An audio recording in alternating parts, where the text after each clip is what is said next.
Good evening. Thank you for joining the Association for the Study of African American Life and History Workshop Wednesdays, Social Justice Workshop Wednesdays. With us tonight is Dr. Nikki Taylor from Howard University. We wouldn't be here without you, Dr. Taylor. Would you please give us some opening remarks? Thank you so much. I'm honored to be here. And yes, I represent Howard University, the capstone or the Mecca. And I'm really proud and honored to have partnered with the Association for the Study of African American Life and History to offer these Social Justice Wednesday workshops. This initiative is part of a $5 million grant that Howard University was awarded. We are just one of 16 institutions that got this very prestigious grant to do social justice initiatives. And so this is just a small part of what we do.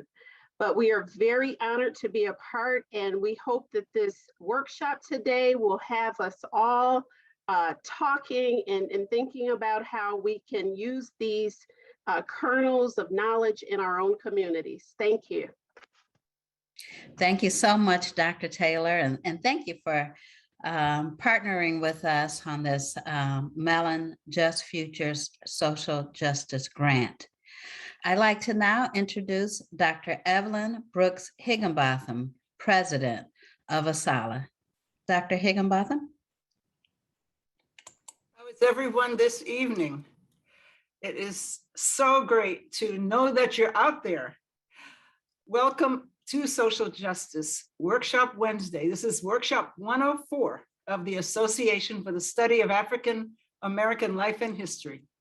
This is the fourth of 5 Social Justice Workshop Wednesdays sponsored by ASALH as part of the Social Justice Consortium of Howard University, my own alma mater. In fact, I wore my Howard shirt today. That's Founders Library.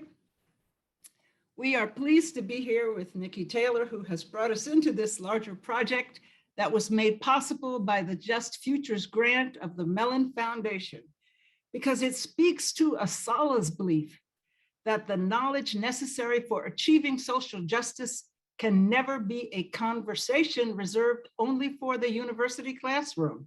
It must be a community-wide conversation in which all of us participate. Now, we had 3 amazing workshops led by Dr. Lisa Brock. And now, as we move to workshop 4, I must tell you, I really love the title. This is what democracy looks like: street heat, voting, and the power of community mapping. And I'm looking forward to hearing from our workshop leader, Serena Sebring, who is a queer Black feminist social movement strategist. Sebring received her PhD from the Department of Sociology at Duke University. She lives in Durham, North Carolina, and she formerly taught at NC State, North Carolina State.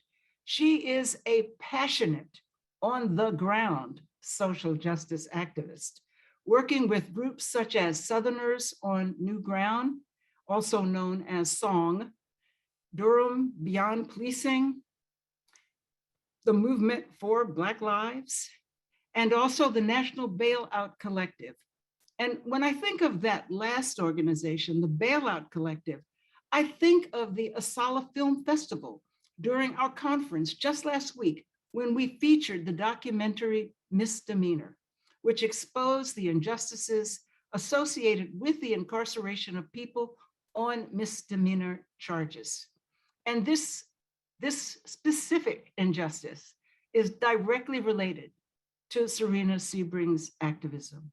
She stands among the leading voices in protesting the mass incarceration of women jailed on misdemeanor charges, and particularly women who have not had a trial. They've been arrested, but no trial. They haven't been convicted of anything, and yet they are languishing in jails for months, month after month, simply because they couldn't afford to pay the bail. Such women are overwhelmingly mothers, among whom Black women are highly overrepresented statistically. Now, in 2017, Serena Sebring worked in a campaign to bail out of jail as many of those Black women as possible. The campaign was called Mama's Day Bailout, and it took place during the week leading up to Mother's Day 2017, which brought together an array of different social justice organizations from Alabama, from Florida, Georgia, North Carolina, Tennessee, and other states. And the article that was written about Mama's Day bailout mentions Serena Sebring, and it mentions her organizing efforts with the Durham-based chapter of SONG in removing from incarceration Black women in North Carolina who had been arrested on misdemeanor charges and just were unable to post bail. They didn't have the money. So Sebring's goal was to pay the Black women's bail so that they could be reunited with their children and families. Can you think of a better Mother's Day gift? The article written about that campaign quotes Sebring, and this is what she said. She said she was calling attention to a system of bail as a requirement to purchase their freedom. Well, before we hear from Serena Sebring, I want to recognize the ASALH president-elect, Marvin Dulaney. We are privileged to have for our next ASALH president, a pioneering figure in social justice studies and the author of the book, Black Police in America, Dr. Dulaney. Thank you very much. I appreciate the opportunity, Dr. Higginbotham, to say a few words and to greet everybody to the Social Justice Conference. This is indeed an important conference. I'm looking forward to what Ms. Sebring has to say. It's sort of ironic, her title, "This is what democracy looks like." I'm reading a New York Times editorial this morning about anti-democratic actors and them not being punished. And of course, I actually thought they were going to be talking about Trump and some of the Republicans, and lo and behold, they were talking about publishing Cuba in countries in Central and South America, and of course in the Middle East. So this topic today is very apropos in the sense of here we are looking at some of the problems of our democracy. So as I said, I'm very much looking forward to what Ms. Sebring has to present about this is what democracy looks like. Thank you.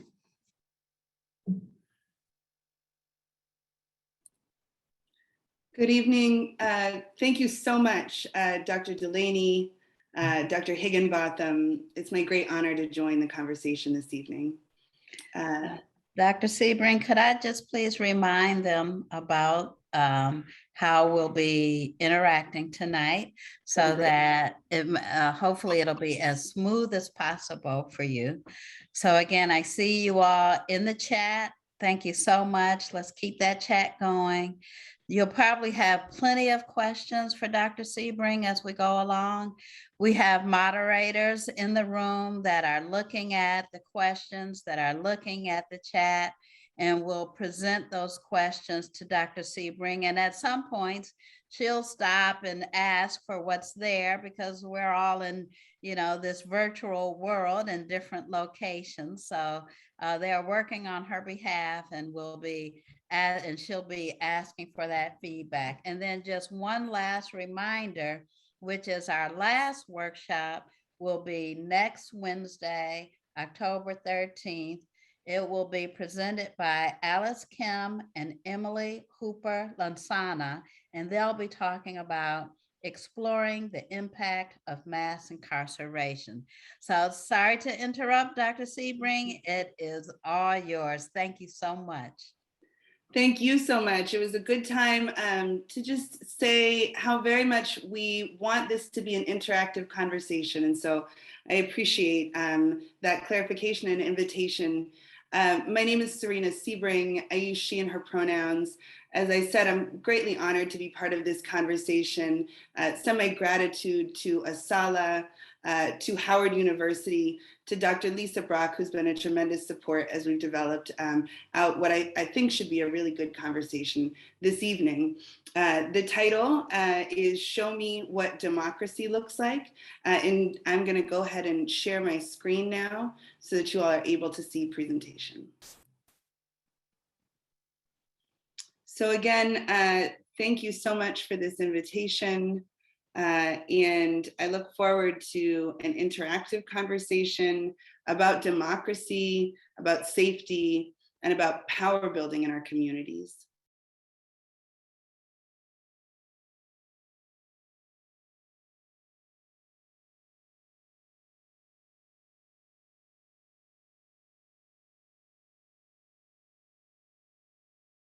This song brings forth so many emotions for me, for all of us, as we think about the promise of democracy, as we think about the current conditions that we experience, and very grateful to Dr. Higginbotham for bringing in already the bailouts. We as Black people and as believers in democracy have an opportunity to live into the promise of those words in every action that we take. And certainly I hope that we join the great soaring heights of that vocalist as we dream big about what is the world that we want to create and what is the world that we want to leave to our children. And thank you. We also do have in the chat, Lee Anderson is the name of the vocalist who you just heard. Profoundly talented vocalist who brings in the culture that I hope the rest of this presentation will also align with. Just to say a little bit about myself. My name is Serena. I use she and her pronouns. I live here in Durham, North Carolina, and I understand that several of us have very deep relationships to the Bull City, and I'm glad to be in good company in that way. I had an opportunity as a mother of 3 kids to go to grad school, and I attended Duke for a degree in sociology. My advisor was Eduardo Bonilla Silva, and I am really grateful for my academic journey. And then I went on to teach at North Carolina State University for a couple of years. My research was around reproductive citizenship, and I studied the history of eugenic sterilization against women of color in the state between 1950 and 1980. And from that, I think I left with not just a book, but also a set of questions about citizenship, about safety, about democracy, and about choice. And so that you will hear resonating in the work that I continue to do.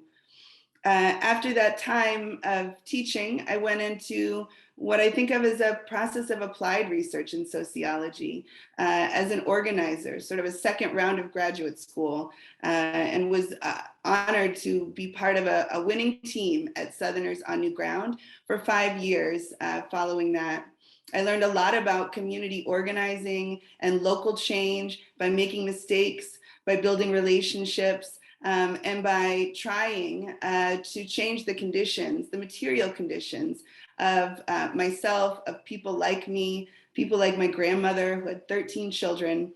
And I came to the point of doing the bailouts in 2017 first, but which continued until 2020, clear about the harm that happens to all of us in community when we are incarcerating some of the core, most critical members of our neighborhoods, our families, and our institutions, and that's Black mothers and Black women. That work was some of the work that I'm most proud of, and I'm excited to share some more about that this evening. After leaving Song in 2019, I went on to my new role, which is as executive director of Blueprint North Carolina. Blueprint is a coalition of 57 progressive nonprofits across the state. We do civic engagement, contextualized with an understanding that it is in mutual aid and community safety that we find the connections that matter when it comes to election time. And I'm excited to learn yet again more about democracy, about how to build relationships, community, and power for Black people, and to learn in this time how to do that in a way that secures our precious rights to vote, which are very much under attack in this time. So I look forward to sharing more about all of that. One thing I haven't said is about me as a person outside of the work. And so I mentioned I came with 3 kids to North Carolina from Colorado. They were young then, Courtney, Bailey, and Caleb. They were 3, 5, and 8. And they're now 24, 21, and 18. One of them is a Aggie, and all of them are the very pride and joy of my life. Grateful to the support of my partner, Janae Taylor, who is Highlander Center's cultural organizer. She's here this evening. Thank you for your support.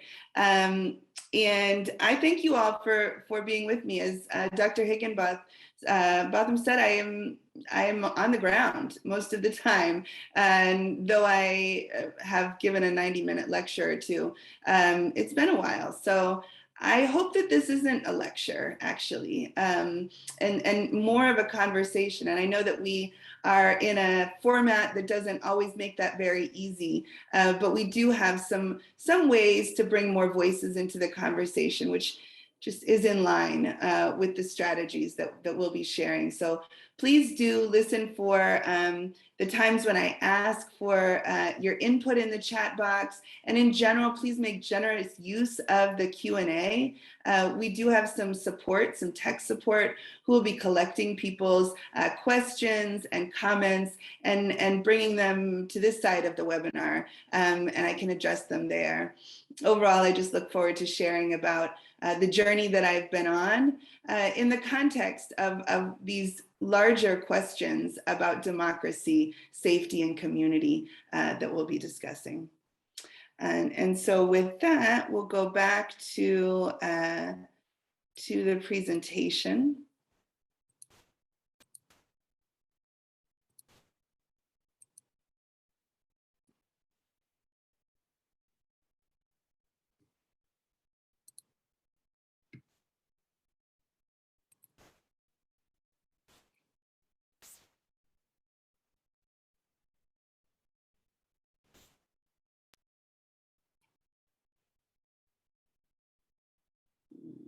No.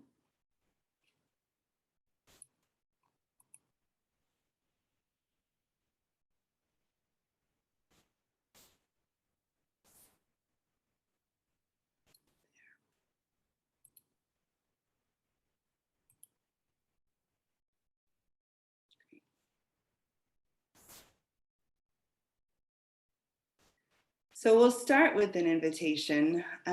We have an opportunity to learn about safety together and also to create some art. So we will deepen our understanding of safety and create a list poem together. And the way that we'll do that is that in just a moment, I will put a slide up that has a question, which asks for your response.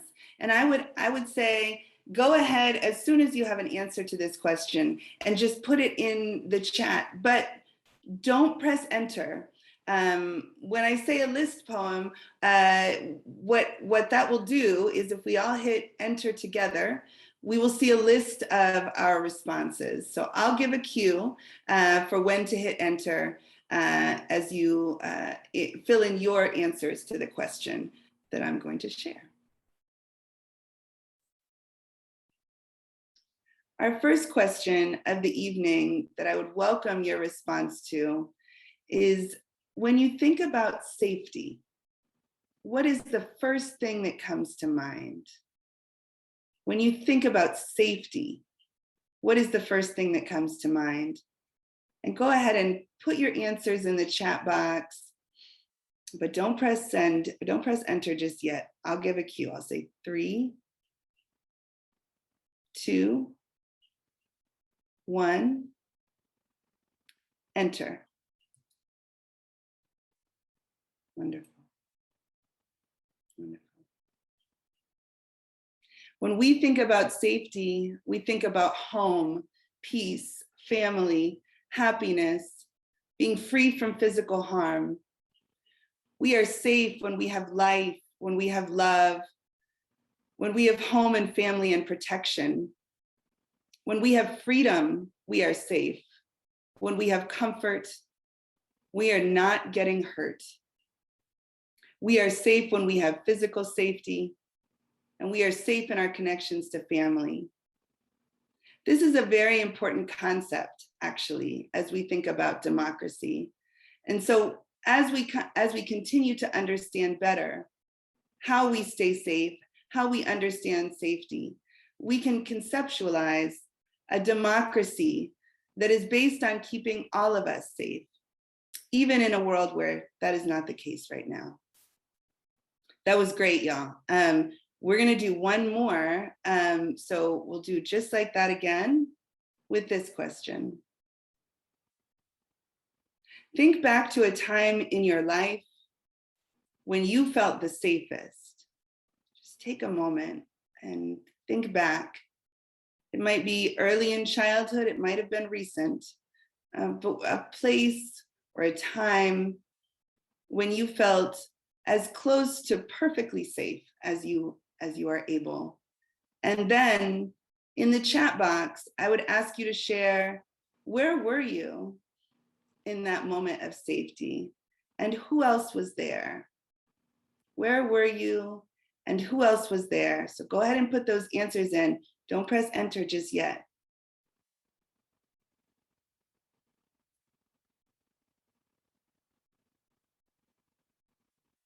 And 3, 2, 1, enter.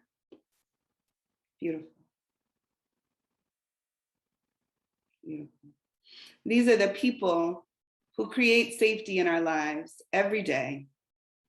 Grandmothers, aunties, grandfathers. Being at home is a space of safety. Being in Jamaica is a space of safety. At the kitchen stove is a space of safety. With our families, with our best friends, and our parents, and our partners, husbands, in the motherland with family. Yes. Yes.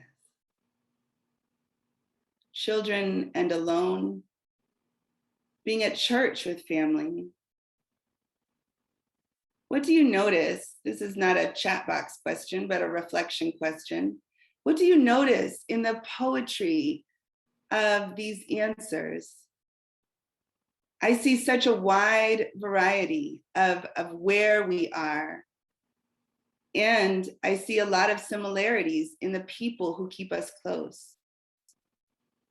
One thing I'm not noticing in these answers is police. I'm not noticing that when we felt the safest, we were around the military, or that when we felt the safest, we were around law enforcement. And that's important to notice. These institutions are our society's answers to the question of safety. And yet, we have other answers in our experience as well. And these answers that you all have shared, home, families, houses, church, in the motherland, these places are very important to pay attention to also, because we don't have to rely only on the answers of our government to keep us safe. We are answering this question all the time. And so this is the last chat box question that I'm going to ask for a little while. But thinking about these patterns in what we've seen about what keeps us safe, what feels safe. If you wanted to be safer right now, what is one thing that you could do? If you wanted to be safer right now, and hopefully we are, for the most part, reasonably safe in this call. And we know we are blessed to have the opportunity to be in a space where we can take time to be on a call about issues like democracy and freedom. We know that many of our family members, our loved ones, and our community members don't enjoy the same measure of safety, perhaps, that we do. And we also know that many of us here on this call experience threats to our safety on a daily basis. And we are resilient and abundant people, and so we create safety when we need to. So this last question, and again, I'll ask you put it in the chat and just hold off on pushing enter yet. If you wanted to be safer right now, what is one thing you could do? In 3, 2, 1, enter. The strategies are so abundant in this poem, in this list, in this chat box. The answers are include that we could get a dog. I got a dog this year. It was a great choice for safety. Help someone else feel safe. Yes, when we create more safety for our people, we create it for ourselves as well. We can find safety in our breath, and by taking a pause. We can call those people close to us, our families, our mothers, even closer in, to be still and pray, to look to our faith, our spirit as sources of safety. Yes, and to be vaccinated against COVID. We face specific threats to our safety in this time, and that's another important action. Some of us know that creating more safety might mean staying at home, especially in COVID. Yes, and Dr. Delaney adds, we can work to reform the police.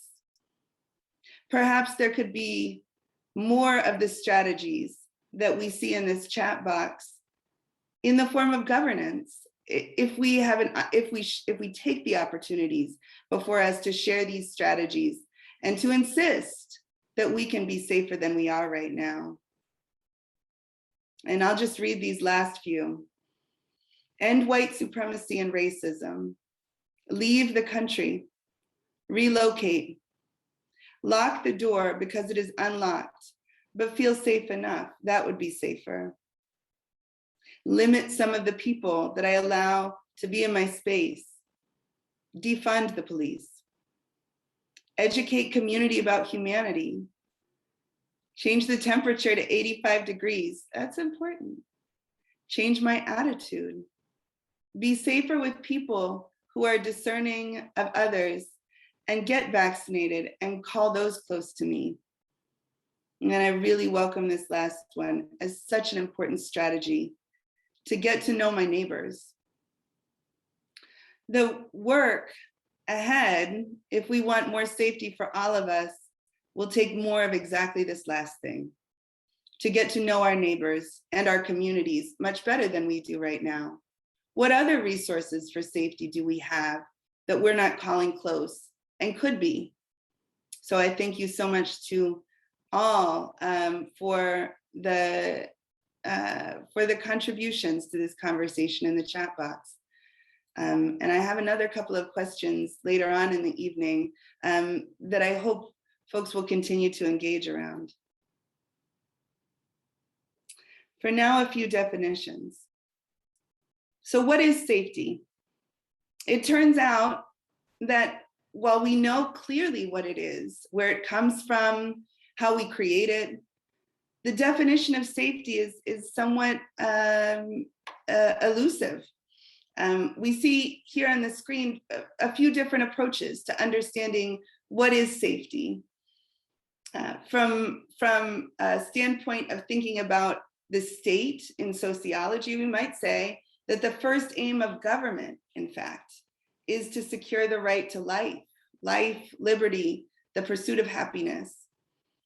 We might, if we look at it from a psychological standpoint, think about Maslow's hierarchy of needs, and there find that safety and security needs are about keeping us safe from harm. And this is so very important in Maslow's theory to everything else we do, that we have shelter, that we have job security, that we have health and safe environments.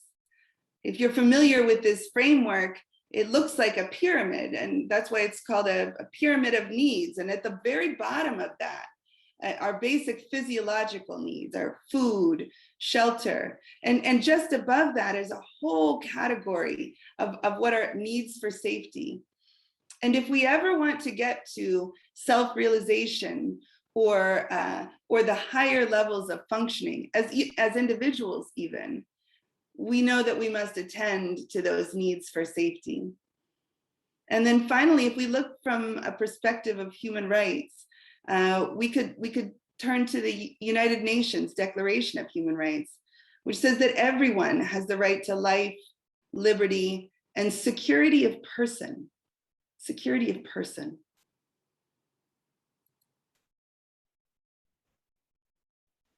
And if the first aim of government is to create safety, it would help us to understand what is government. So government, in this definition that we can work with, imperfect, I'm sure, a government is the particular group of people that controls the state apparatus at a given time. Governments are the means through which state power is employed, for example, by enforcing the rule of law. So that's just one example of how governments use their power to create safety. And I think as folks are listening and considering this definition, we might focus in on some of the words like a particular group of people that controls the state apparatus at a given time. When I see this sentence, what I note is that we are very familiar with the particular group of people who have structured the US government over time. And that control for that state apparatus is actually very much at play in our world right now. When we see things like the insurrection in DC, or the battles at our school board meetings across the country about critical race theory, when we see the debates over voting rights or election integrity, we know that what's at stake in these struggles is control of the state apparatus. And that if that is the apparatus that can create more safety or less, depending on the particular group of people that we're part of, this is very important. These things, these battles, these contestations over our schools, over our systems of voting, are also at their core about safety. And in a time when we know demographically the United States is changing, has changed, that people like us, Black people, people of color, women, working folks, rural people, we are part of what is called, and young people, part of a new American electorate, or a rising American electorate that will change demographically the potential for control of this state apparatus. And that in that potential, there is indeed pushback. And I think we've seen quite a bit of that pushback in recent days. And then governance. We know that government is as was defined in the last slide, but governance is also an activity. We might think about how we govern our own affairs.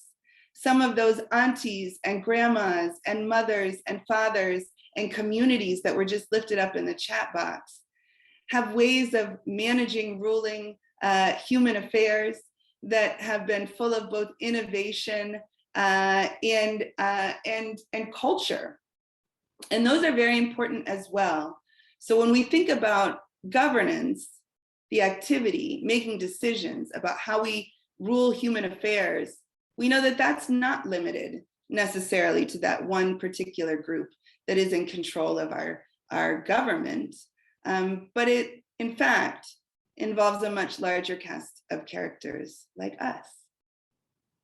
Okay, this is one of those polls again. So now we're going to think together about democracy. And the first question is, what is your earliest memory of democracy? And again, you can go ahead and put your answers in the chat, but don't press enter yet. I can share that my first memory of democracy might have been my mother yelling at Meet the Press on TV. And like many of us, I might be becoming my mother because I often practice democracy by yelling at MSNBC these days.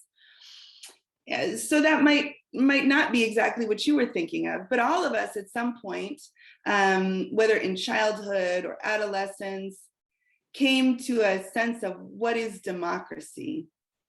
I hope to create a different kind of first memory of democracy for my kids as we practice going to the polls together for elections. But we all do still yell at the TV about politics, and that too is a memory of democracy. So what are yours? Go ahead and 3, 2, 1, enter. Wonderful. Wonderful. So our earliest memories of democracy include participating in student government voting, high school officers, voting ourselves, Father's Firefighter Black Union meetings. Yes, another very important kind of collective decision-making, our unions. Watching the civil rights movement on TV, voting in a school election, learning about voting in elementary school, being treated fairly by teachers in nursery school, registering to vote, a mock presidential election in kindergarten. Lindsay, that sounds amazing. I hope all of our children have opportunities to practice presidential elections at such a young age. Very, very important. Going with parents to vote. Watching my community stand up to racists who are cheating our folk and sharing the resources among my community. This too is democracy. Watching inauguration of Dwight Eisenhower. Yes, conversations with our families about voting. Some going back to the time when we were in kindergarten or 7 years old. Thank you to Eddie Brown, who adds that obeying parents with guidance is also about collective decision-making. Now, some of our parents said, this is not a democracy, but still we were practicing governance. And so this is an important piece of how we've learned that as well.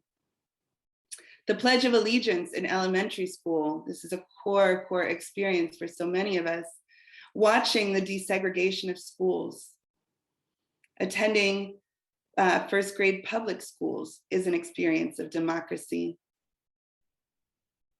Yes, our first times voting, student government, and also pledging allegiance again. These are expressions of democracy. I wonder if we always think as broadly as these answers give us a way of thinking about democracy when we say that word. Certainly the official definitions, which I'll share over the next few slides of democracy, don't come close to the wealth of understanding of how our systems of arranging our affairs, of making collective decisions about the greatest good for all, about our safety and the conditions of our lives, all the places that happens, all the people who are involved beyond the small particular group that is officially in power and government. So this official definition, again, nowhere near as robust as the one that you just offered. holds that modern democracy is the government by the people, a form of government in which the supreme power is vested in the people and exercised directly by them or by their elected agents under a free electoral system. That sounds great.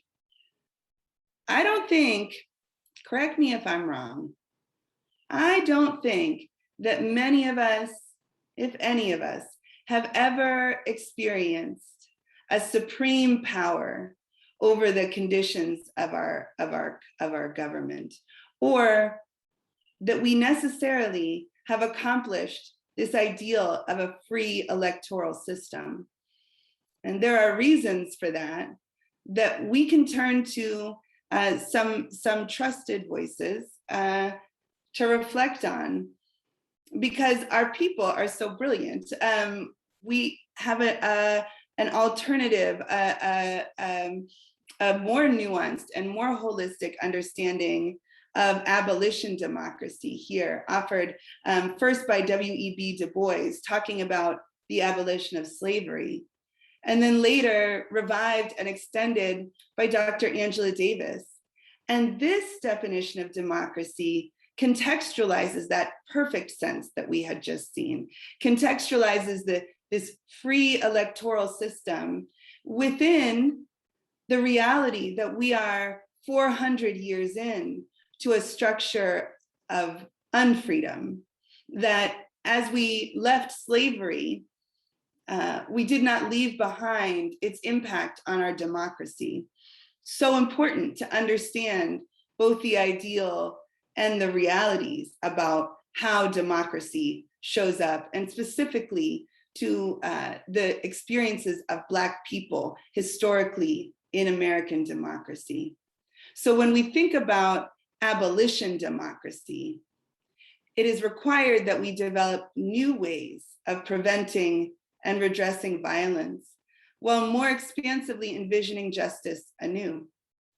Justice for abolitionists must entail a democratically informed effort to target the causes of interpersonal harm, while ensuring peace and well-being, as well as the displacement of policing and imprisonment in connection with efforts to realize greater social and economic equality.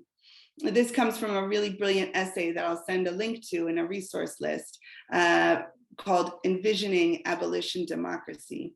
And here we find that we have switched from talking about the abolition of slavery to thinking about the abolition of its vestiges in our police industrial complex. When we talk about the abolition of policing or the abolition of cages like those that hold Black mamas right now, we are tied back to a history of unfreedom and a need to think more holistically about what keeps us safe. This question of interpersonal harm in abolition democracy is also especially important as we think about this moment right now. The other day, in fact, the last time that I was yelling at MSNBC on TV was when I heard the results of a new study which showed a dramatic increase in murders over the last 18 months. And they said, there's been this dramatic increase, and asked what could explain that while we see crimes of property against strangers, frankly, on the decline, we see a rise in murder. We see that the violence that is being reported is less frequently coming from those outside of our homes and more frequently coming from members of our households and family. And so when I heard, as a survivor of domestic violence, as someone who has spent quite a bit of time organizing with other survivors of domestic violence and doing intervention into interpersonal harm, when I heard a rise in murders, I knew, and those who are familiar with this context will as well, it is most likely explained by domestic violence, by interpersonal violence. And so the explanation that was given on MSNBC calls us back here, because what was said was that there are only two things in the last 18 months that we see across the board, shared conditions of this time. One being the pandemic, and the second being the George Floyd uprising. Now, I know we're not in a sociology class right now, but if we were, we would be having a conversation about correlation and causation. So while it's true that certainly we have all experienced the impact of this pandemic, that does not get us much closer to understanding a rise in murder without another explanatory variable in between there.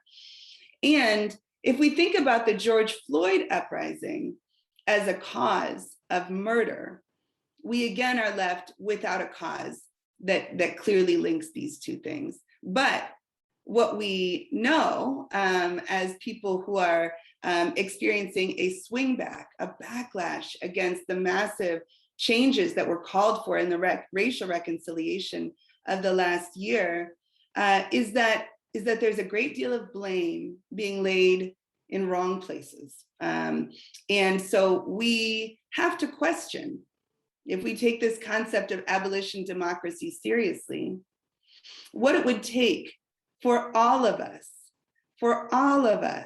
to be able to practice democracy.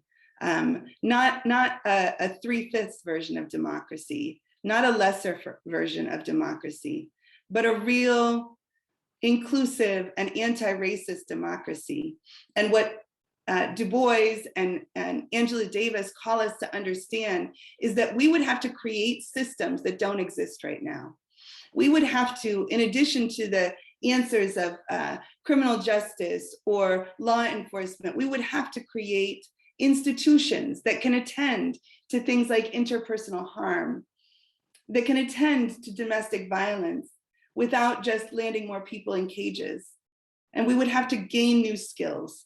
And so this practice of abolition democracy is a through line between some of the work that I've shared about doing in the university and the work that I'll share about going forward in the streets.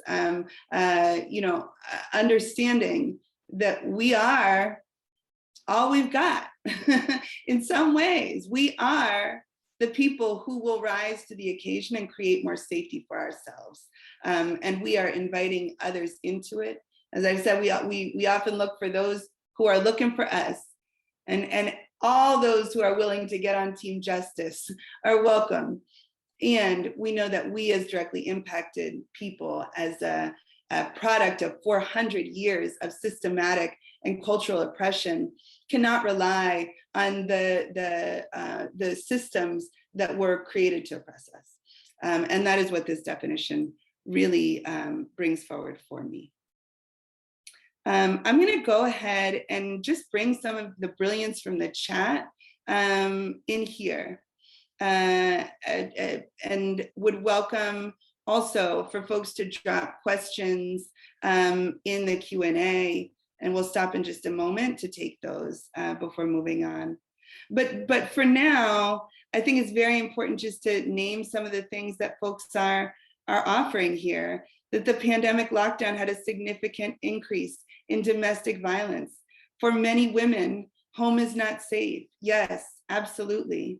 That there's a correlation between mamas sitting in jail and stay away orders, that often the system, the answers of our current criminal legal system to domestic violence call for things like a mandatory stay away order for both parties in an instance of interpersonal harm. And that violations of those sometimes are about needs to survive economic injustice or lack of another place to go. So we have to take very seriously that we are addressing the most impacted people's experience of these solutions. And when we solve domestic violence by putting people who experience it in a cage, we have not created more democracy. I will stop there and see if my collaborators have any questions for us to address from the Q&A. Right now we don't have any questions in our Q&A, but you know, that could change over the next couple minutes. So we'll keep an eye on it. We've been monitoring chat just like you have, and we've noticed the same things you've noticed. Okay, wonderful. And yeah, we'll give it a moment even now if folks have questions. This is a sort of the theoretical part of the time that we'll spend together today. And I know, you know, we come from a variety of perspectives, and some of this might be new for folks, some might be very familiar. So just give it a moment, and then we'll do this periodically as we move through the rest of our time together, just to make sure that folks have an opportunity to ask questions in real time if there are, and we'll see. So go ahead and please do let me know if there are any now.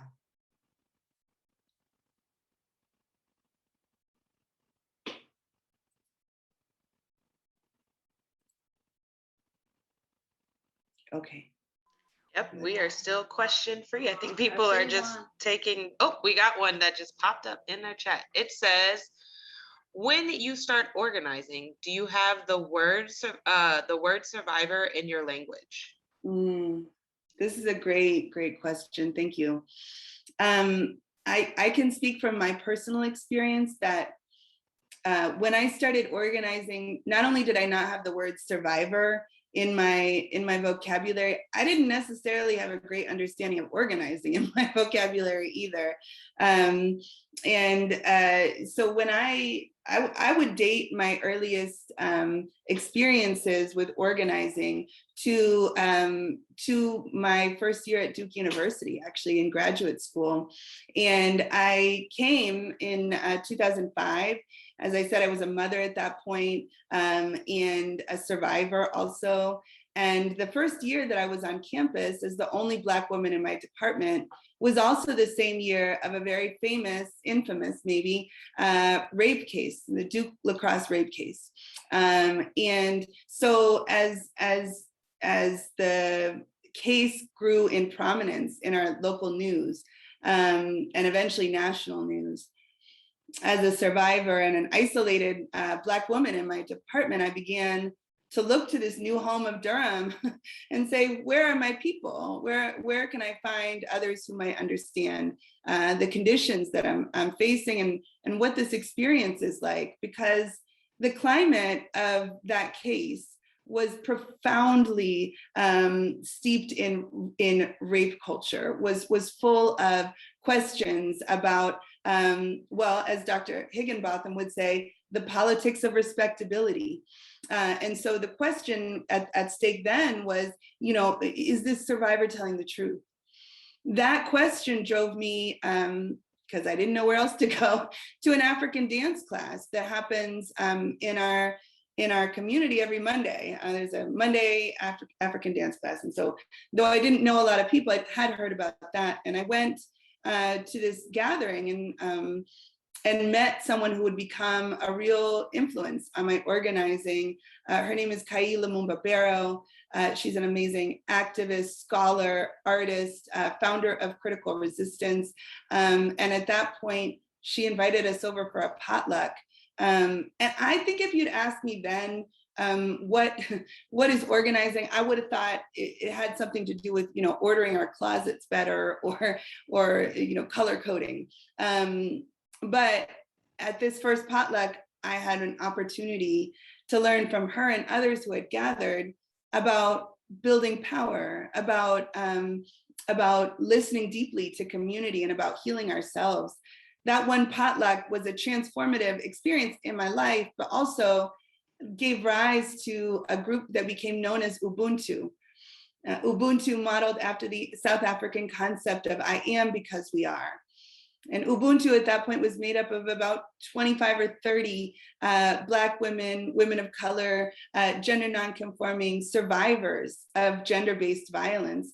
And it was there that I found the word survivor. It was there that I first said, I am a survivor, and was able to experience what it meant to find others who have had that experience and to build power. Oh, just 1 second.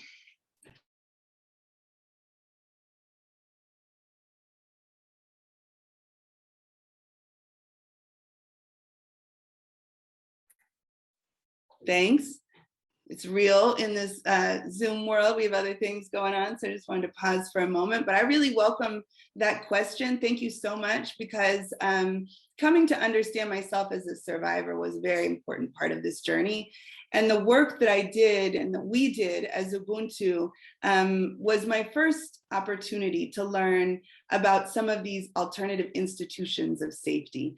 That work became 4 years of organizing. My kids who were so small when we came grew up in people's living rooms and at potlucks, as I also practiced personal transformation and learned to intervene in situations of domestic violence in our community, and to imagine a world that was free, not just of the violence that myself and others had experienced, but also of cages, also of the carceral system that has so many of our family members in cages, and to think more deeply about these questions. So I really do credit Ubuntu as the place, and it was coming into contact with others like myself that made that possible.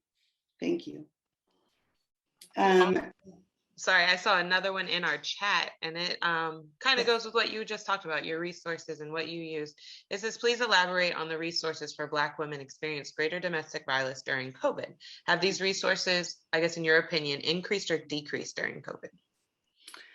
This is a great question, and I think it's one that we are only beginning to learn about. You know, this murder study that was on MSNBC, I think represents some of the first wave of at least quantitative study of what what the patterns of violence across our society have been in this time. And I don't have a quantitative answer to that question, but what I can say is that in addition to questions about, are we providing the right resources or substantial enough resources to deal with violence, a massive failure is underway in our system, in the lives of many of the same people, as we see evictions and the housing protections that were put in place during COVID ending. And in North Carolina, the eviction moratorium was just pushed out a little bit longer. But we know that there's an end date there, and that housing insecurity has increased across the board in this time. And we anticipate a great increase in those evictions over the course of the next weeks to months, which will impact survivors who have had to stay in relationships in order to have a place to live, will impact all those who don't live with a person who is abusing them. The very fabric of our lives is made more stable when we understand that housing gives us a home place. I think about some of the answers in the chat box. Where we feel safe. What do we do to feel safe? We stay home. But what if we don't have a home? And that is going to have a very impactful effect on the very Black women who you're asking about here. Very good question. Thank you. And then I'll take this last one. How do you find commonality among a diverse group? So important. This really gets back to this idea that on Team Justice, we're looking for the people who are looking for us, that there are points of connection in our experience, even if we don't share, a full experience. And that's the case across race as well. So we know that for Black folks living in the South who are queer, that's a very specific kind of experience of Blackness, who are trans, very specific experience of Blackness that doesn't necessarily translate to commonality across or within our own race. And then, so we have to understand that all organizing requires us to reach across difference. all organizing requires us to see ourselves as part of something bigger and to understand that other folks are too. And so I think the question of how do we find commonality is important, but also getting comfortable with the difference, getting comfortable with the fact that my experience is not your experience, and therefore I can be curious about what your experience is, and in listening deeply to those that we want to build together with, we find that there are often times places where, although our experience is not the same, our interests are the same. So we look for those places. We look for the places where everybody wins as sweet spots for organizing. In answer to the question that was dropped here by Joyce Broyles Hill, and thank you for that question. Okay, I'm going to go ahead and move us forward to the presentation. It's gonna be easier each time to get on screen. Here we go.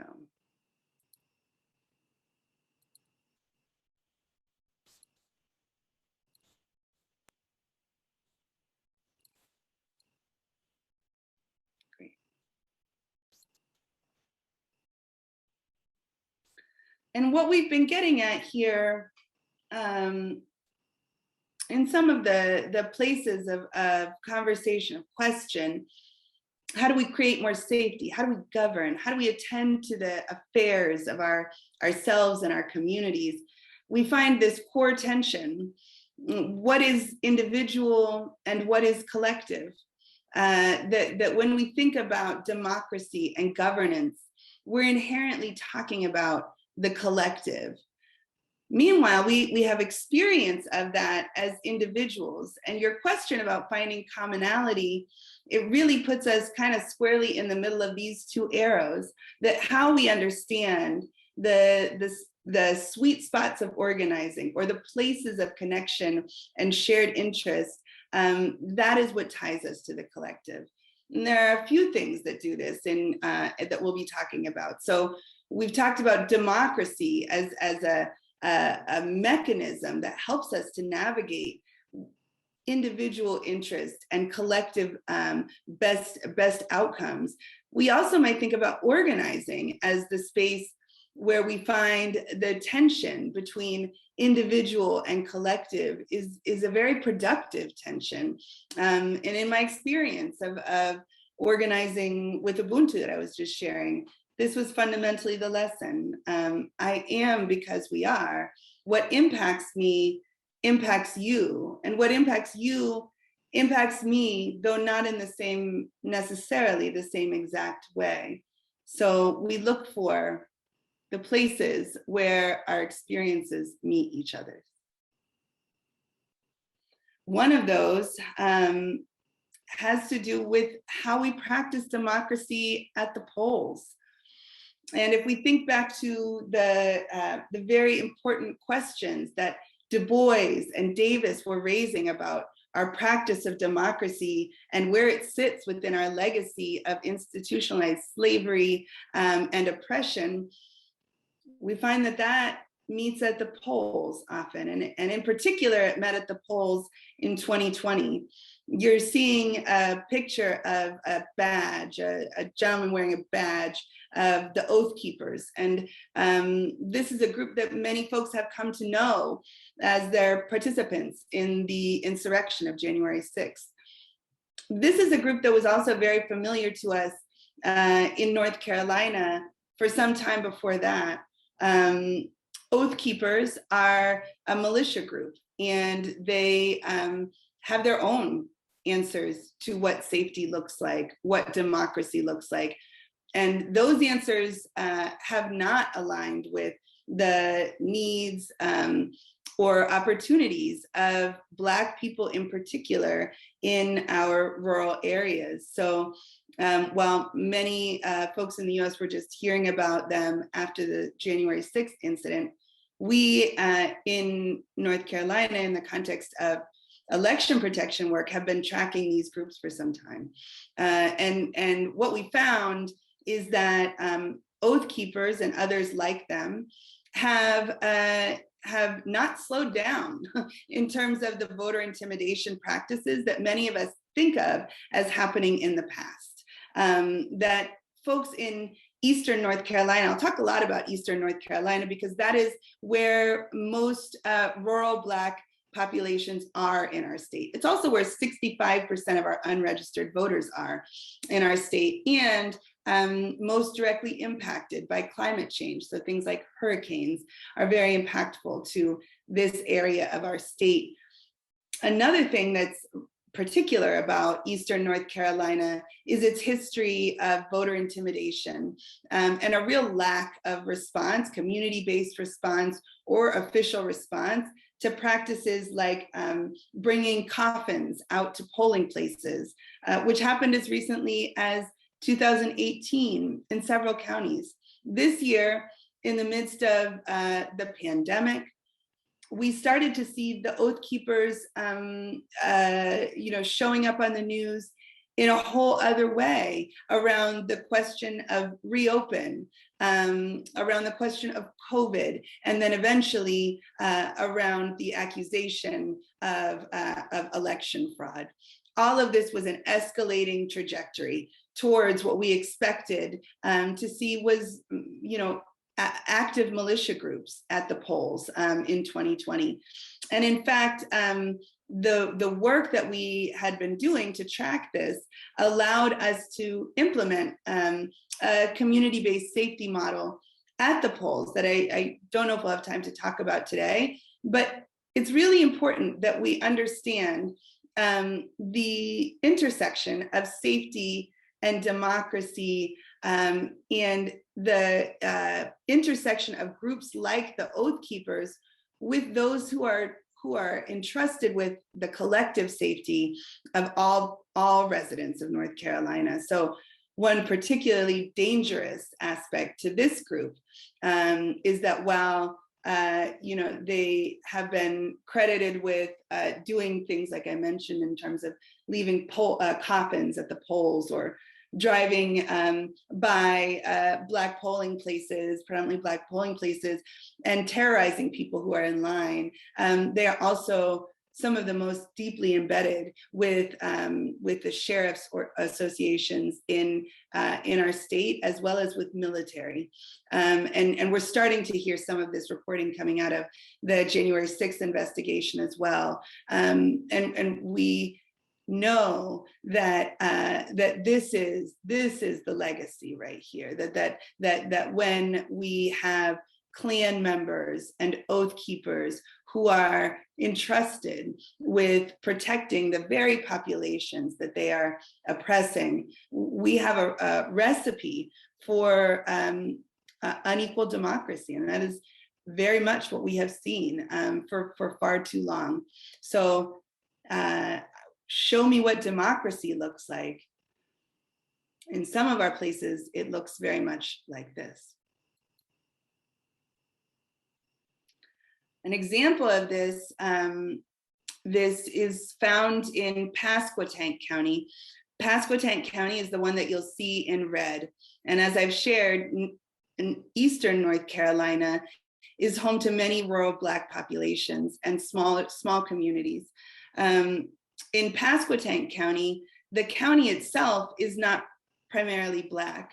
However, Elizabeth City, which is a place folks will be familiar with as the location of the murder of Andrew Brown by sheriff's deputies this summer, is a mixed race county. So Elizabeth City is primarily Black, Pasquotank County primarily white.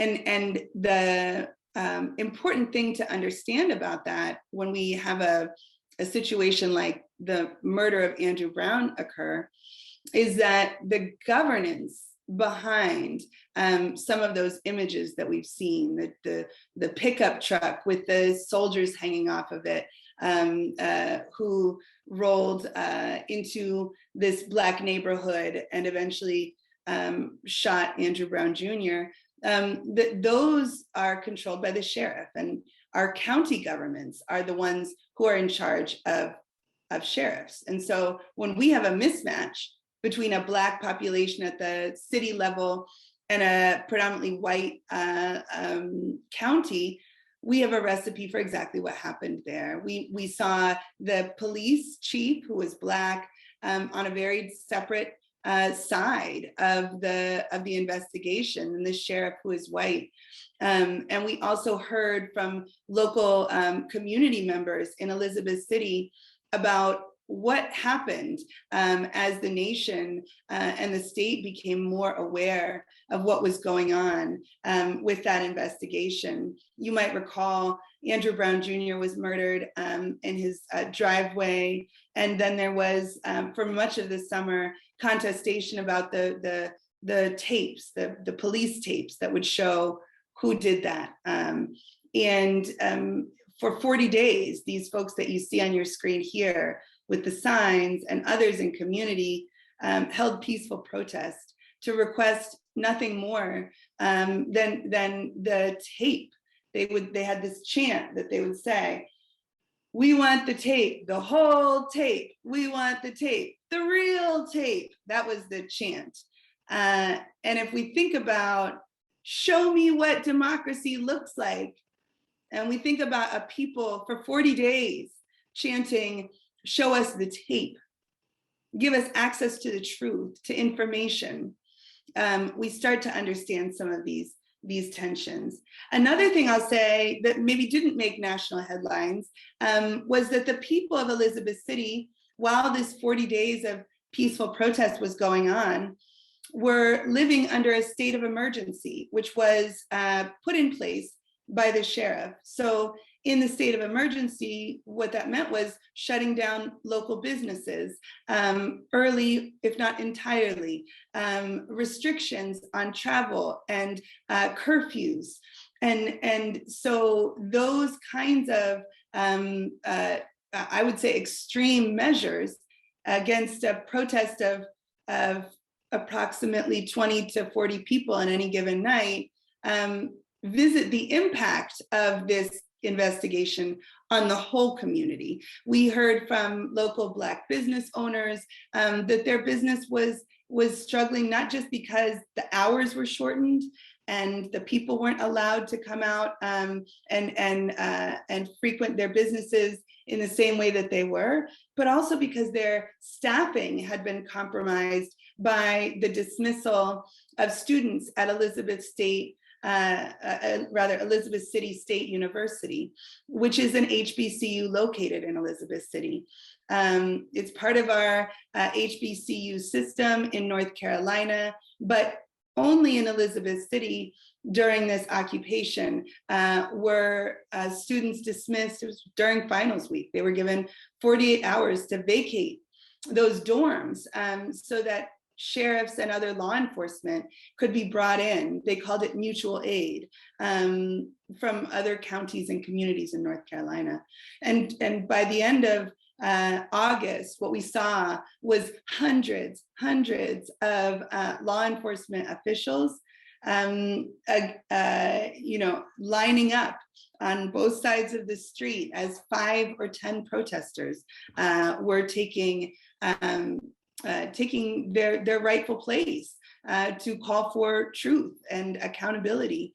And the question, show me what democracy looks like in Elizabeth City, in Pasquotank County, is something that we all should be considering.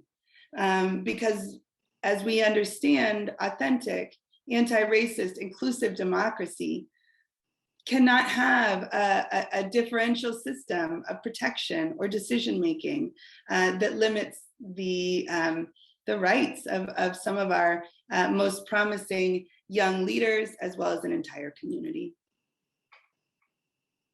So what can we do about it?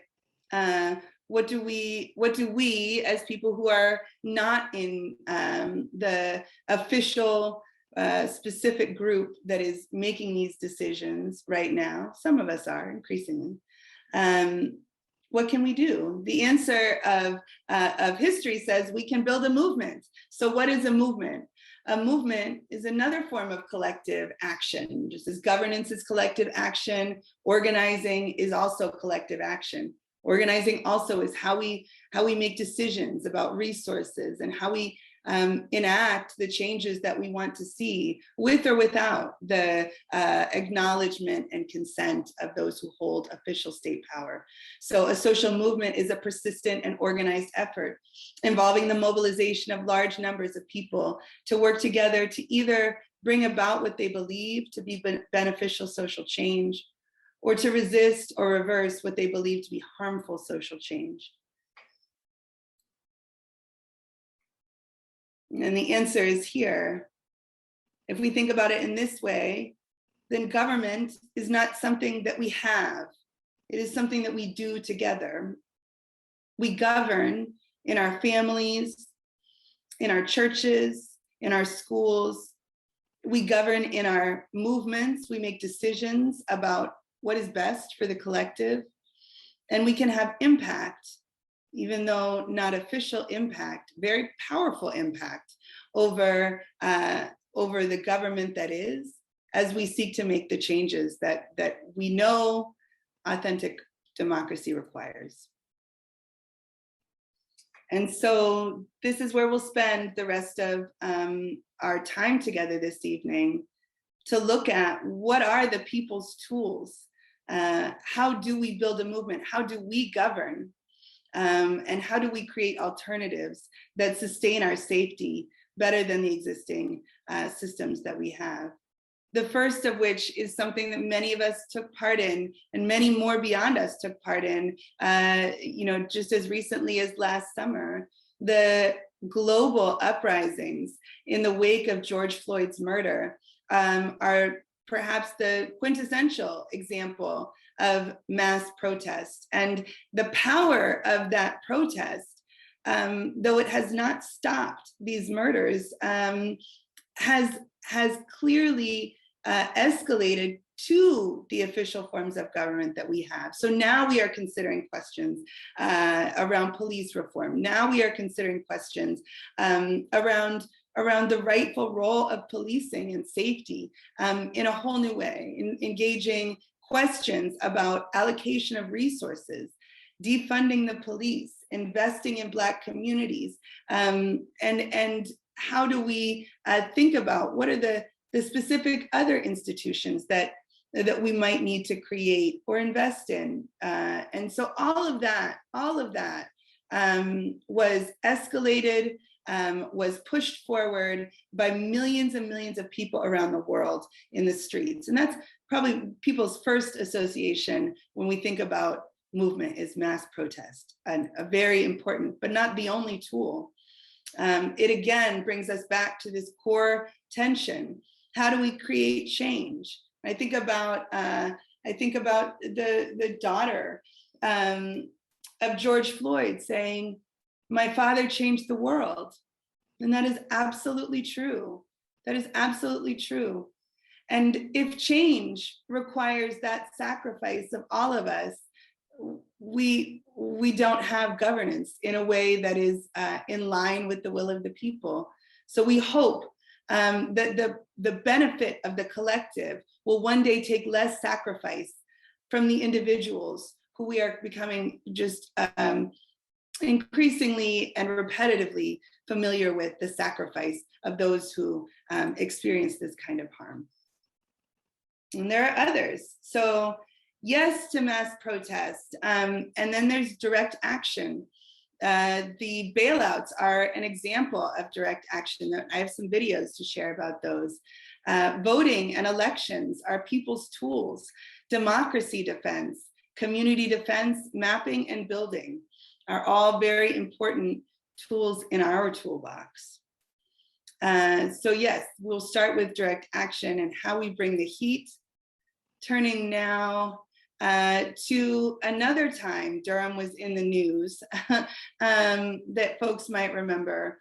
And this was 7 days after the Charlottesville protest incident where Heather Heyer was killed by a white supremacist driving a car. And in Durham, the response to that was to pull down this statue, which stood on Main Street for, I believe, since 1910 previously. It was the building that's just behind it at one point was the courthouse for Durham County. And so all who passed into the courthouse would have to walk by this Confederate statue on Main Street until one day, folks in our community governed and removed the statue. And we can see what happened next.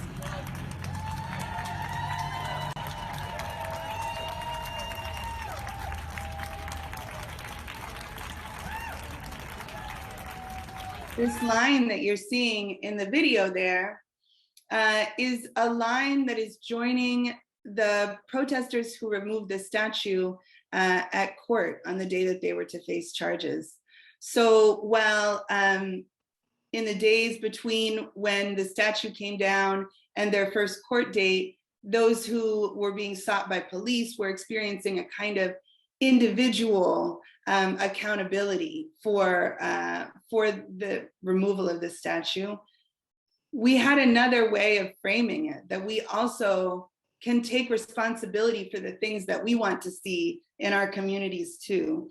And so we organized a protest on the day of their first court appearance and asked as many people as were able to come and to join us in presenting ourselves at the county clerk and saying, we too are responsible for the removal of that statue, and we are here to take responsibility for that consequence. On that day, hundreds of people, probably 200 or so, maybe 250 folks came up and lined up to do that. Now, they didn't let all of us in to make the same claim, but we were prepared to do so.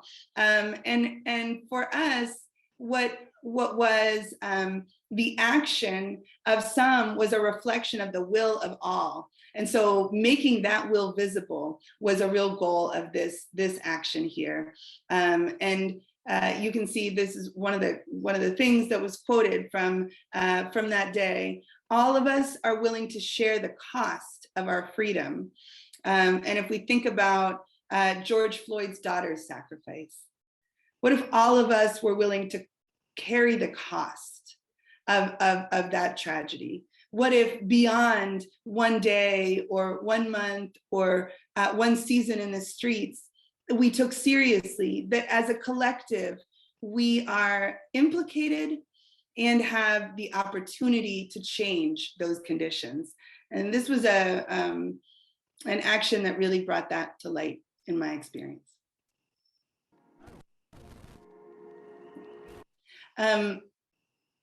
The next slide, and I'm going to start this video in just a sec, takes us back to where we started this conversation around the bailouts.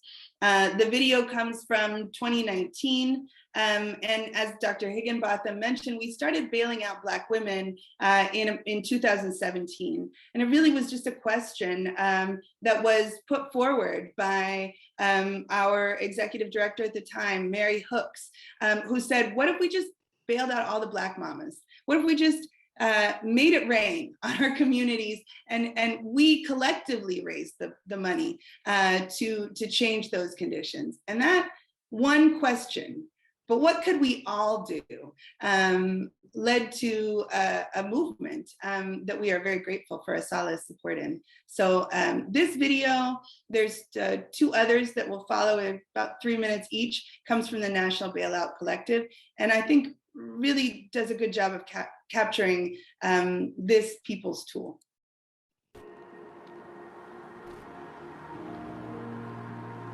All of this, where we were standing, used to be a jazz district called Hayti, which was founded by the Black people who came out of sharecropping here and created this vibrant community. In the 70s, they came through with the highway and pretty much killed what was left of this beautiful historical district and planted a jail right in the middle of Durham City.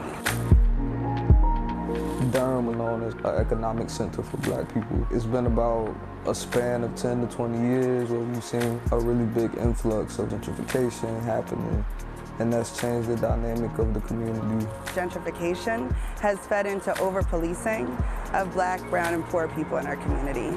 Durham County Jail is really not a safe place to be. So in the last 6 years, 8 people have died, including 2 years ago, the death of Nisi Farrell, who was a 17-year-old being held as a minor in adult jail and was later found dead in her jail cell. People who went in were being held on ransom of money bail and didn't come back out. For the last 3 years, we've been focused on building out local campaigns to build power, build leadership, and end money bail across the South. We're talking about a regressive policy that continues to enslave our people. It's a matter of who can afford to not spend another day in jail. Judge Orlando Hudson and District Court Judge Pat Evans, they have the power to set bail policy for all of Durham. We've had 4 meetings minimum with the sheriff and the DA. We've held 4 forums in the last 6 months. We've collected who knows how many surveys and petitions. People in Durham don't see money bail as a fair system and wanted them to change it. And despite so many efforts of the city to elect a district attorney who was advocating for the end of money bail, they did not show up in line with the will of the people. And actually this policy further criminalizes some of our people. Policy that included the similar dollar amounts, very, very high dollar amounts for people with drug charges. And then also it included questions for the magistrates to ask that were essentially a risk assessment. So we're trying to flip that here, actually do a needs assessment. If bail is in place to get people back to court, then that's what we need to be thinking about. What do you need to get there?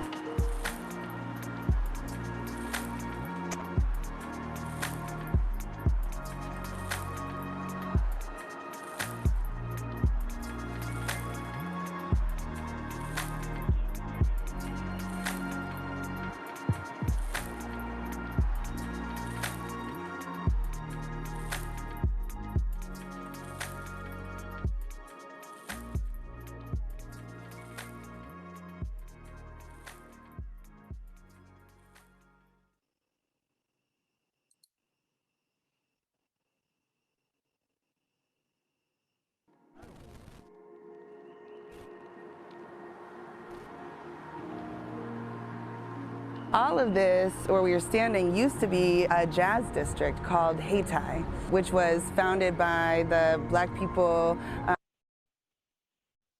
Sorry, that was just played.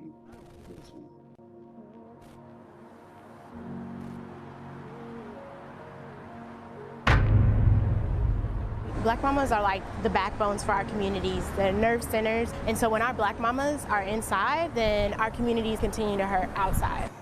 This is the 3rd time that we've done these bailouts on Mama's Day. Over 30 people have been bailed out through these programs, and we're hoping to get another 10 out this year.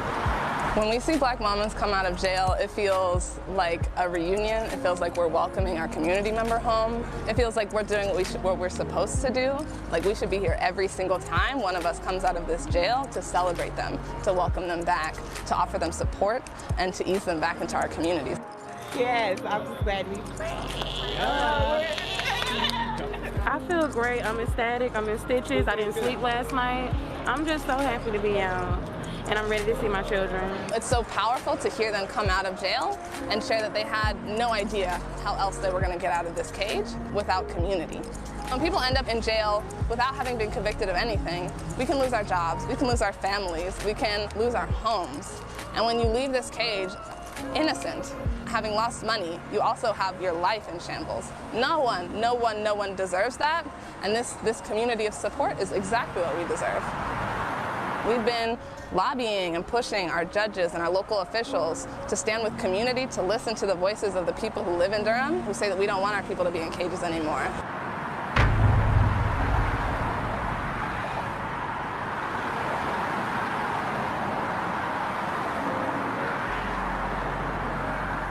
Judge Orlando Hudson and District Court Judge Pat Evans, they have the power to set bail policy for all of Durham. We know that these judges have all the discretion in the world to change this policy tomorrow if they wanted to. We're going back to them today and again later on this week to ask them to do better and to be accountable and to own the discretion that they have over people's lives. We will not accept a crap ass reform. In money bail, in pretrial detention, closest jail right here that we're in front of, divest from prisons and jails and invest in people. Free Black mamas immediately, and also continue to draw attention to this issue and change policy around what we have and in money bail. We're really studying transformative justice, restorative justice. Redefining how we respond as a community when things happen. I think it takes a lot of imagination, imagining and reimagining and thinking outside the box of the way that things have been done, figuring out ways to de-escalate situations when interpersonal conflict happens, when domestic disputes happen, when things are involving children. And really believe that people can be transformed and changed, and knowing that this jail cannot do that. Prisons all over the country cannot transform and change people because they haven't.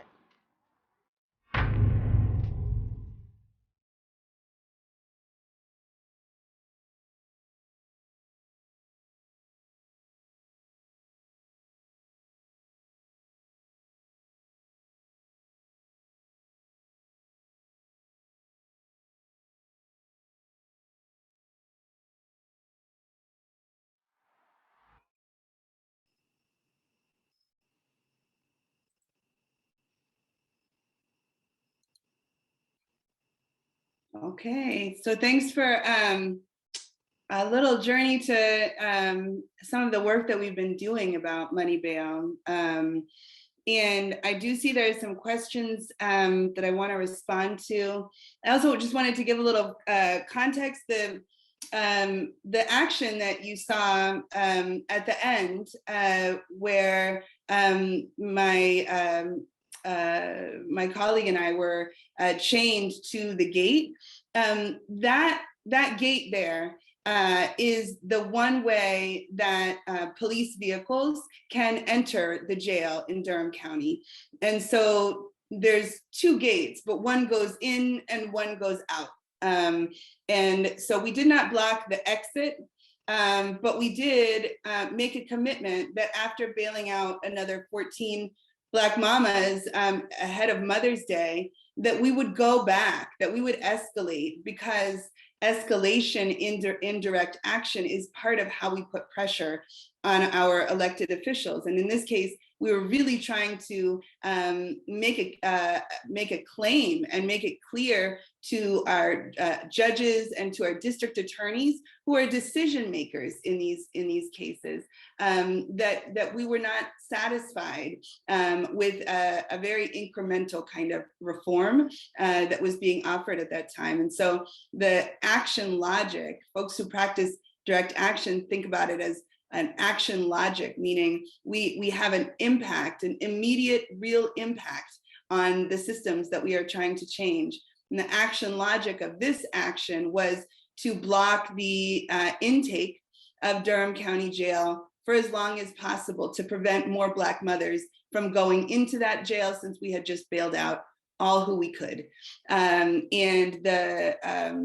you could see the officers were behind us, and they came out in front, tried to convince us to leave, and we refused. And so along with Kyla, my co-conspirator and colleague there, we were joined by many members of our community who also did not want to see more Black people, and specifically not more Black mamas, go into that jail. And the action was able to prevent that from happening for 9 hours. It is not enough. It's not enough. It's 9 hours when no one else was brought into that jail. But it also, for me, was an experience of putting my body between the system and our people. And that's something that we have a long and very practiced career at, in terms of the civil rights organizing of Black folks and queer Black folks in particular. If I think about Bayard Rustin, the architect of the National March on Washington, he says that our bodies are tools and we can throw them into the gears of the system and stop it. So talking about direct action here in two senses, right? We have an action logic that says we can collectively fundraise to bail mamas out. And we have a second action logic that says we can put our bodies in the way of more people going in. And that is what the video shows. I would welcome any comments or any questions about that. I do want to come back to the chat. There's a couple of things. We have a couple of things in the Q&A that Nick would like to share out with you. Oh, okay, come through, Nick. Yeah, we have a question from Lindsay Bouchard, who asks, can you talk a little bit about how to use restorative or transformative justice? Yes, absolutely. Thanks for this great question, and for the tech support. So there was a definition of transformative justice in the slide. It was fairly long, but what the key thing to understand is that there's a different set of values and approaches that underlie a concept like transformative justice and restorative justice, which is they're very closely related, but not the same thing. And the punitive or carceral logic of our current criminal legal system. So whereas the punitive system that we exist under now says that when harm happens, the appropriate response is to punish, to discipline and to punish, that is the way to create more safety. Restorative and transformative approaches to justice say that that it might not be enough, but it also is missing a whole set of structural reasons why we see things like interpersonal harm or theft or prostitution or crimes of poverty generally, that punishing people for being poor. In so many cases, that was the situation of the Black mamas we bailed out, that that what they were in jail for was not being able to pay bail out. And the actual charges that they were under were crimes of poverty, loitering, or petty theft, etc. That those kinds of problems are not best addressed with a punitive approach, is what restorative and transformative justice says. Transformative justice says in order to bring justice when harm has happened, we have to address its root causes. So it's not enough to punish the harm doer. We also have to acknowledge that there are systematic reasons why people are poor, why survival crime happens. And so that's a first thing. The second is that underlying a transformative justice approach is a belief in transformation, both for society and those structures that I mentioned, and for the people involved in the incident of harm. When we punish offenders, we often do a very poor job of supporting victims. When we understand that both people who experience harm and harm doers are worthy of, deserving of opportunities for transformation, and that we as a society are better served by transforming patterns and systems that harm us, that's transformative. That the situation will be fundamentally changed rather than one person would be punished for a harm that happens. And so again, we find like this is a difference. This is an individual and collective tension that we sit in as we try to answer the question of what we do when harm happens in our community. Restorative approaches say we want to restore to the state prior to the harm of the individual who was harmed. We want to restore that balance. So we'll often find that practices like restorative justice circles call for restitutions to people who have been harmed, call for community accountability of those who have committed harm. That's a restorative approach. And a transformative approach says we have to transform the system and that we ourselves are transformed in addressing this harm. So that is that question. And I see there's another one in here, and I think it's a good one.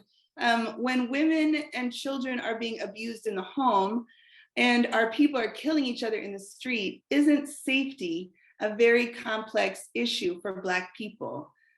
And that comes from Joanne Jackson. Thank you for this question. I absolutely think that safety is a very complex issue for Black people. I think there are many, there's a real lack of an ability to access the power to change the institutions that have been charged with keeping us safe. We're working on it. We're still trying, but we have not, as of 400 years, been able to really break the tie between the enforcement of slave patrols and the enforcement of law in our modern society. That there's still a link, there's still a historical and cultural link between these things that shows up in our practices, that I think is one of the reasons that violence is very complicated when it comes to Black people in the US in particular. And I also think that when we think about safety, and going back to the earlier slides, thinking about the things that folks said, when we felt safe, we were with our people, we were with our families, our friends, our communities, and we were in contexts in which we actually do have far more ability to practice approaches like transformation or restoration as opposed to punishment. And I think we also carry within our culture and our history the imprint of too many years of the idea, the very racist idea of Black people as sources of harm rather than as people who could be harmed. That goes along with the imagination, the racist imagination of that context. And all of that, I think, plays into the very particular and complex relationships of our communities to harm. I say that, and I also think, we've done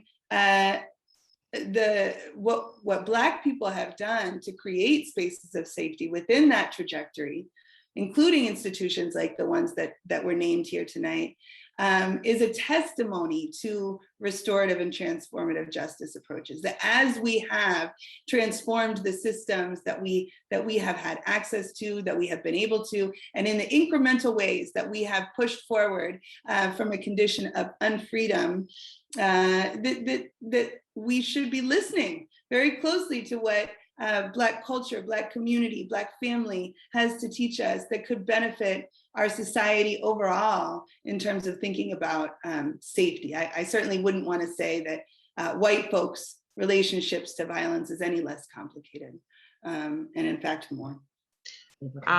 We have about 9-10 minutes left, and Ms. Carol Bowie had a great question because it was on your People's Tool about explaining community mapping. Can you elaborate more on that?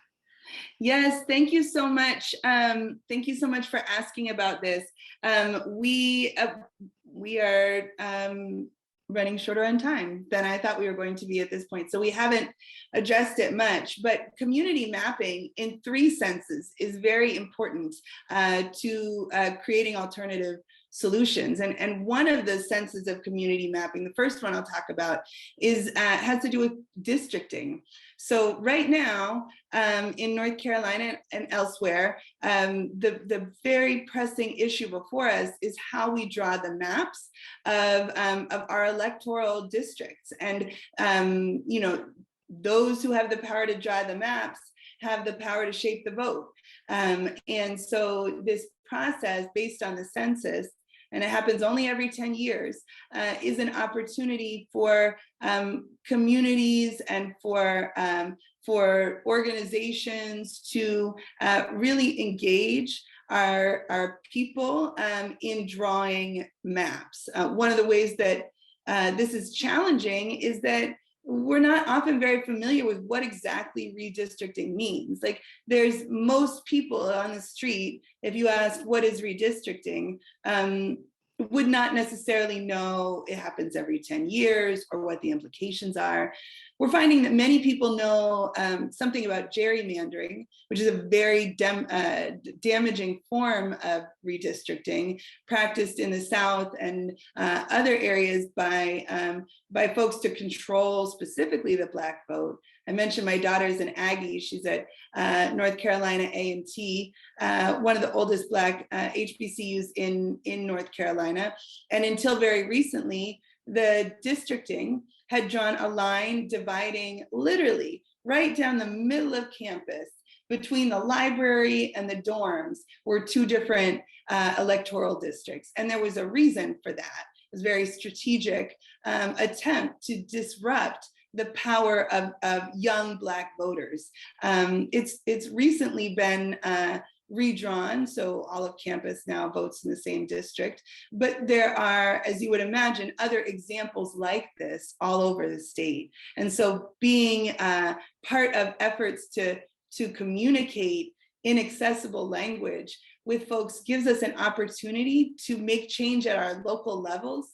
These decisions are made locally. And so political education about the process of redistricting and mapping in that sense is very, very important. I wanted to say that first. The second sense of community mapping that I think is really important in building power around these issues, it has to do with threats and our capacities. So right now, I mentioned the work tracking the Oath Keepers. That's an example of threat tracking in communities.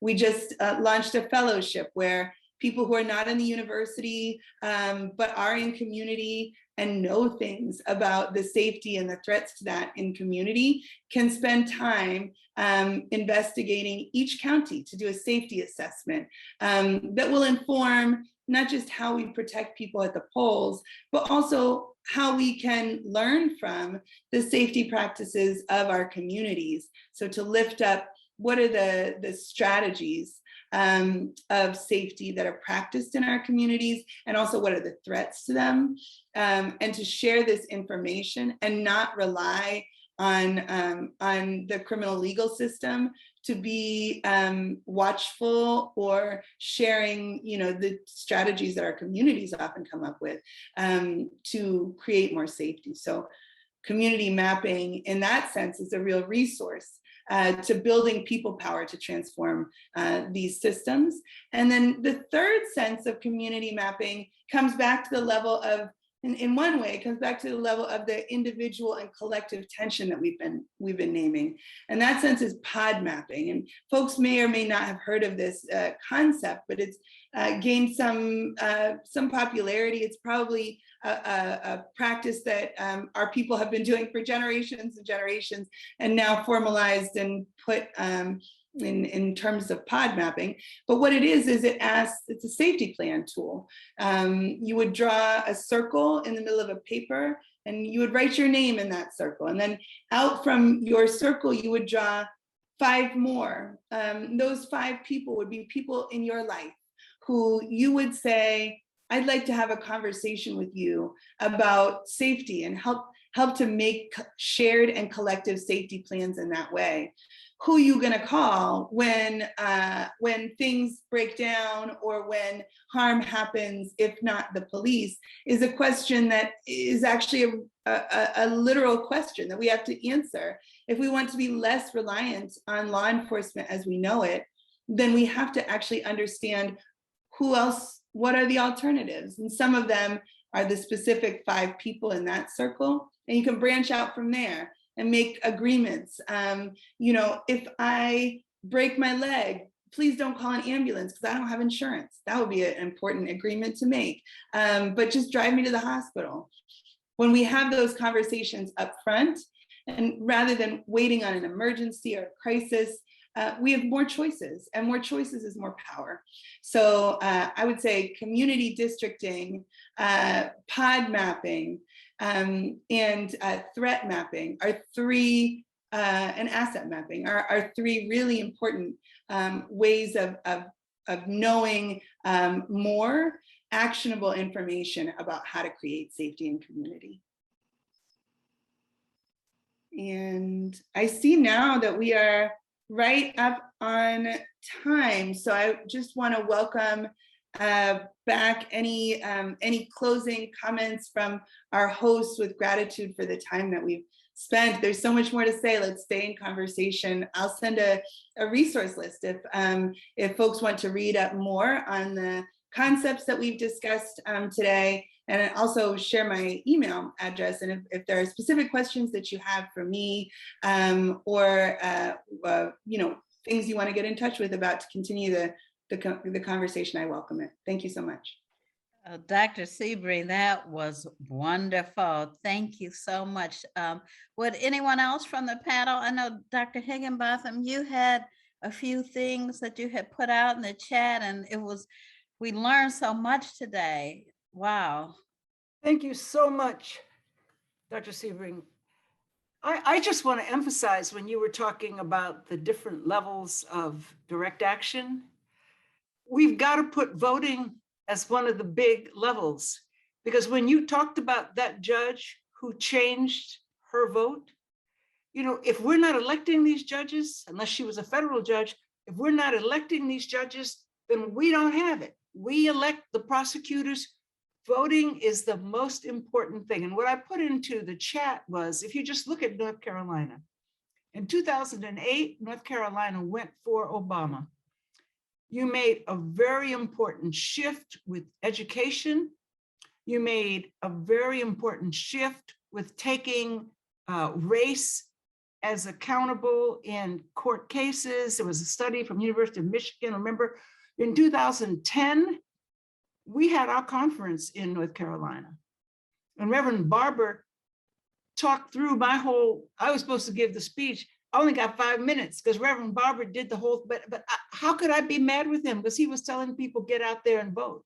Unfortunately, we did not vote the way we voted in 2008. And as a result of that Tea Party legislature came in, those changes that were just beginning steps were completely removed. When we talk about direct action, we have to include voting. If we just think protesting will be enough, it just isn't. Now, protesting is essential, so I'm not taking that away either, but we have to vote. Yes, thank you so much. All the tools, we need all the tools in our toolbox. Dr. Taylor, did you want to make some comments? I see you jumped on screen there. Well, I just wanted to thank Dr. Sebring. I guess we must have passed each other at Duke when I was down there at the same time, also with a kid around the same age as yours. So I understand that community and the difficulty of that work and activism, because I was out there trying to get Harvey Gantt elected when I was in school, and that was heartbreaking. So it was just so powerful and beautiful. I like the fact that you said that government is an action. It's an action, we're a collective action that we must do together. This is just very powerful. I'd love to have you back at Howard in the future. So thank you again. Thank you so much. Thank you. So we're at 8:01. This has been just fabulous. I want to thank everybody for coming online tonight and participating. Thank you again, Dr. Sebring. With that, we're in tonight's Workshop Wednesday, and we hope we see all of you and more next Wednesday, October 13th, for exploring the impact of mass incarceration, humans of life role, and the works of ethical storytelling. We'll put up a slide now that has Dr. Sebring's information, as well as Dr. Taylor's information and more information to get more information about how to learn about the Howard Social Justice Consortium. Thanks, everybody.